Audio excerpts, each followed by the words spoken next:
દોરડાથી બંધાયેલો માણસ ક્યારેક ખુલીને ભાગી જાય, પણ જે મોહથી બંધાયા છે એમના બંધનો જલ્દી ખુલતા નથી. એમ જ મેં અરુ મોર તોર તે માયા, તુલસીદાસજીએ કહ્યું કે મારું અને તારું એ જ બંધનોથી આપણે બધા જ સંસારથી બંધાયેલા છે. પણ જ્યારે જીવનો સંબંધ ઈશ્વર સાથે થાય છે, જો આ વિવાહ છે ને એ પણ બંધન કરતા સંબંધ વધારે છે. બંધન અને સંબંધમાં ફરક એટલો જ છે, આપણે એને બંધન માનીએ છીએ, ખરેખર એ સંબંધ છે. જ્યાં એકબીજાની લાગણીનો ઉપયોગ કરીને પોતાના સુખનો વિચાર થાય ને એ બંધન, અને જ્યાં પોતાની લાગણીઓનો ભોગ આપી સામેવાળાને સુખી કરવાનો વિચાર હોય ને એ સંબંધ છે. જેમ નાનકડી વેલ ઉગી હોય તો લાકડી રોપી અને વેલને બાંધી દી લાકડી જોડે. આપણને એમ લાગે કે હમણાં તો ઉગી અને એને બાંધી દીધી, પણ લાકડી એનું બંધન નથી, એના વિકાસનો આધાર છે, એનો સંબંધ છે. એ લાકડીના ટેકે એ વેલનો ચોક્કસ દિશામાં વિકાસ થવાનો છે. આને કહેવાય સંબંધ. એમ જ આપણા અધૂરાપણાને બીજાના માધ્યમ થકી પૂર્ણ કરવું એ છે સંબંધ. એટલે જ કહેવાય છે કે દરેક વ્યક્તિ અધૂરો છે અને ક્યાંક ને ક્યાંક સંબંધો એને પૂરા કરતા હોય. એટલે જ આપણે ત્યાં વિવાહ આદિના સંસ્કારો છે, સંબંધો છે, અને સંબંધોની મહત્તા પરમાત્મા શીખવે છે. ભગવાન કૃષ્ણ આગળ આવશે, એક એક સંબંધોને નિભાવે છે પ્રભુ. આમ પ્રભુના વિવાહના ઉત્સવ કરવામાં આવ્યા, અને આજે પણ આપણે ત્યાં જ્યારે જ્યારે આવા કોઈ મંગળ આદિ વિવાહ આદિના પ્રસંગો હોય, આપણા ઘરે આવતા હોય, ત્યારે ઠાકોરજીના વિવાહ ખેલ આદિના મનોરથો આપણે કરતા હોઈએ છીએ. આગળ અનેકવિધ પ્રકારની કથાઓના વર્ણન કરવામાં આવ્યા. પ્રદ્યુમ્નજીના પ્રાગટ્યની કથા આવી. પ્રભુના પુત્ર છે પ્રદ્યુમ્નજી, ચતુર્વ્યુહથી પરમાત્મા લીલા કરે છે. રતિ સાથે એમના વિવાહ થયા છે. પ્રદ્યુમ્નજી એ અલૌકિક કામદેવનો અવતાર છે. વસંત પંચમી આવે ત્યારે કળશનું પૂજન કરવામાં આવે, ત્યારે વસંત ઋતુ શરૂ નથી થતી હોતી. વસંત પંચમી વસંત ઋતુ નથી હોતી, પણ એ વસંત પંચમીના દિવસે અલૌકિક કામદેવ એટલે પ્રદ્યુમ્નજીના પ્રાગટ્યનો દિવસ છે, એટલે કળશનું પૂજન કરવામાં આવે છે. કારણ કે એક છે લૌકિક કામ, એક છે અલૌકિક કામ.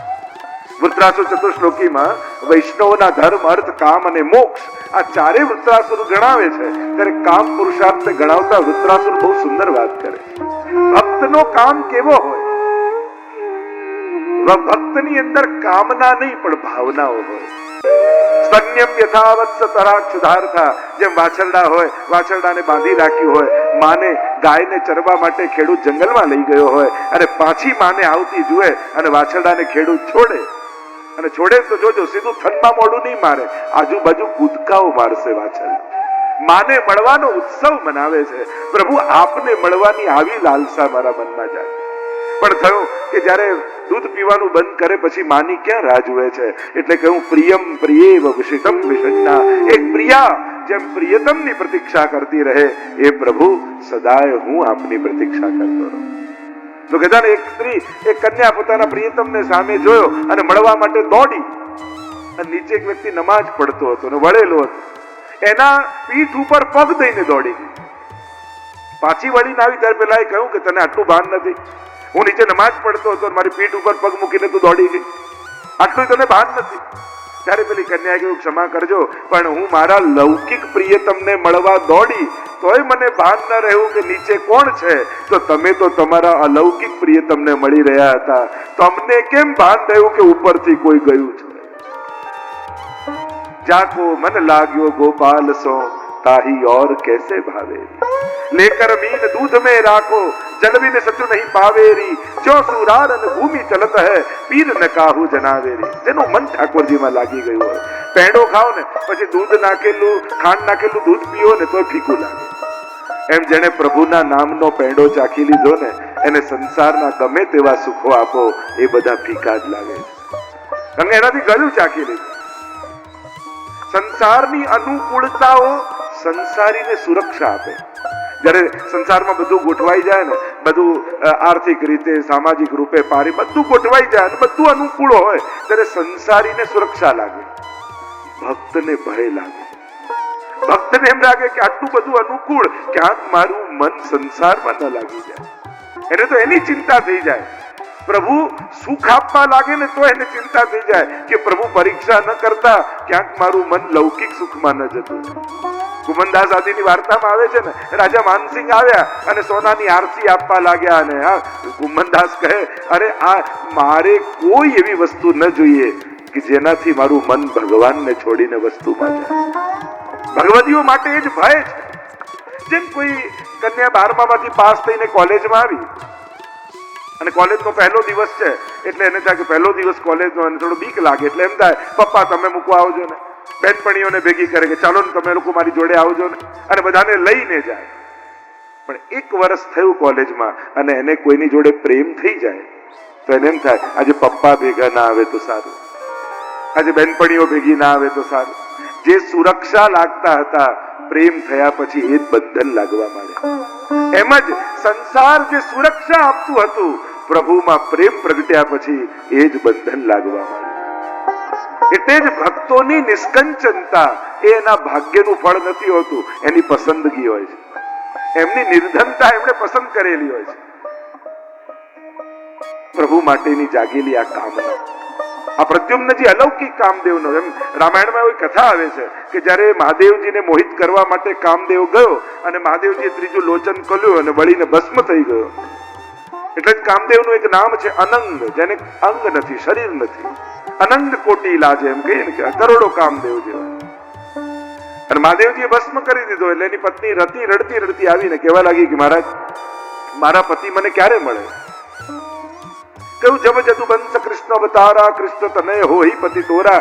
જયારે કૃષ્ણ અવતાર થશે ત્યારે એના પુત્ર રૂપે તને તારા પતિ પાછા મળશે. એટલે ભગવાન શ્રી કૃષ્ણના પુત્ર રૂપે આ પ્રદ્યુમ્નજી પ્રગટ થયા. અલૌકિક કામદેવ. અને સમરાસુર લૌકિક કામદેવ છે. યમનાષ્ટકમાં પણ મહાપ્રભુજી આ વસ્તુનો ઉલ્લેખ કરે છે. સ્મર એટલે કામદેવ, એના પિતા એટલે શ્રી કૃષ્ણ, અને શ્રીયમ બિપ્રતિમ એટલે કે એની શોભાને ધારણ કરવા વાળા શ્રી યમુનાજી છે. એટલે શ્રી કૃષ્ણની શોભાને ધારણ કરવા વાળા યમુનાજી એ વાતને કહેવા માટે મહાપ્રભુજી કહે છે સ્મર પિતુઃ, કામદેવના પિતા એવા શ્રી કૃષ્ણની શોભાને ધારણ કરવા વાળા. પ્રદ્યુમ્નજીની પ્રાગટ્યની કથા આવી. જન્મતાની સાથે લઈ ગયો અસુર અને દરિયામાં ફેંકી દીધા. માછલા ગળી ગયો, માછલું આવ્યું પાછું એની રસોડામાં, અને આ રતિ દાસી બનીને ત્યાં સેવા કરતી હતી. માછલી ચીરીને બાળક નીકળ્યું. અને એવી કથા આવે છે પ્રદ્યુમ્નજીની સેવા કરી મોટા થયા અને રતિ સાથે વિવાહની કથા છે. આગળ પ્રભુના અન્ય વિવાહોની કથા આવી. સત્રાજીત નામનો યાદવ દ્વારિકામાં રહે છે. સૂર્યના ઉપાસક છે, એટલે સૂર્ય સમંતક નામનું મણી એમને આપ્યું છે. અને એકવાર ગળામાં પહેરી એ મણીને ગયા સભામાં, અને એટલો એનો પ્રકાશ, એટલું એનું તેજ કે બધાને એમ લાગ્યું કે જાણે સાક્ષાત સૂર્ય નારાયણ અમારી સભામાં આવી ગયા. અને બધા ઉભા થઈ ગયા. ત્યારે દ્વારકાધીશે કહ્યું કે આ કોઈ સૂર્ય નથી, આ તો સત્રાજીત છે. મણી પહેર્યું છે એટલે આવું તેજ છે. અને એને અપમાન જેવું લાગ્યું. અને આ મણી રોજ 8 ભાર સોનું આપતું. આ મણીનો એવો પ્રભાવ હતો. ભગવાને એને સમજાવ્યું કે જો આ મણી તું રાજ્યકોષમાં આપી દે તો આખી પ્રજા સુખી થાય. એક જ વ્યક્તિ પાસે ધન ભેગું થતું છે, એના કરતા સમગ્ર પ્રજામાં સુખ પહોંચે. પણ સત્રાજીતે વાત માની. એકવાર એના ભાઈ પ્રસેનને મણી આપેલો, ગળામાં બાંધીને પ્રસેન નીકળ્યો શિકાર કરવા માટે વનમાં. ગયો તો શિકાર કરવા માટે, પણ પોતે શિકાર થઈ ગયો. આટલા સમય સુધી સત્રાજીતનો ભાઈ પ્રસેન પાછો આવ્યો નહીં. એટલે સત્રાજીતે આળ લગાડ્યું ભગવાન ઉપર કે આ કૃષ્ણને મણી જોઈતો હતો અને મેં ન આપ્યું તો મારા ભાઈને મારીને એને મણી લઈ લીધું. જો આ દુનિયાએ તો ભગવાનને છોડ્યા નથી. અને એટલા માટે તમારે કોઈ સત્કર્મ કરવું હોય તો બહુ લોકોનું સાંભળશો ને તો સત્કર્મ કરી નહીં શકો. ક્યારેક તો પોતાના મનથી સંકલ્પિત થવું પડે. જે બહુ જ બધાનું સાંભળવા જાય સત્કર્મ કરી ન શકે. પોતાના વિચારોમાં દ્રઢ રહેવું પડે. સારું કરવા નીકળો તો દુનિયા વારે ઘડીએ તમને ચકાસે છે. પાપ કરવા નીકળો તો ટોળા ભેગા થઈ જાય છે. પણ જ્યારે જ્યારે સત્કર્મ કરવા નીકળો છો, અને એમ પણ ચકાસણી તો સોનાની જ થાય. લોઢું આવ્યું હોય તો કોઈ ચકાસવા બેસે નહીં, એમ કે આ તો મૂકી દો ને ખૂણામાં. તમને જો ચકાસે છે સમાજ, તો માનજો કે સમાજને તમારા પ્રત્યે આશા છે. કારણ કે સમાજ જલ્દીથી કોઈને સ્વીકારતો નથી, ઘણી વાર ચકાસીને સ્વીકારે છે.